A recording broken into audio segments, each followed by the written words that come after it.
Здравейте и благодаря, че посетихте сайта ми. Казвам се Адриана Василева и съм магистър логопед с повече от 10 години опит в работата с деца и възрастни с различни говорни нарушения, като нарушение на звукопроизношението, обучителни трудности, заекване и дефицит на внимание. Опитът ми показва, че поради различни причини родителите изчакват твърде дълго преди да потърсят консултация с логопед.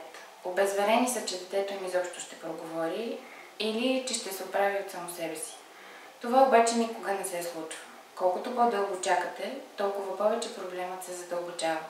Детето ви страда, защото не го разбират околните, дори понякога и вие. Затваря се в себе си и страни от приятелите си. Отказва да говори, защото се изнервя и срамува. Детето не е сигурно в себе си, осъзнава, че не може да се изкаже правилно, че околните няма да го разберат. Губят му се основни понятия. Не може да назове нещата с имената им. Размества местата на звуковете при говор, което се пренася по-късно и в писането.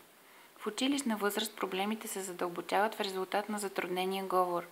Пред детето се появяват огромни трудности, не чува правилно звуковете, съответно ги пише погрешно. С тези проблеми детето не може да се справи само, което води до негативно отношение към ученето и училището.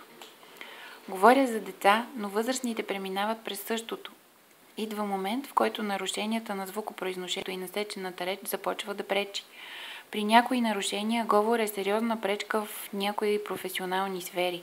В други случаи, ставайки родители, си дават сметка, че говорът им не би бил добър пример за подражание.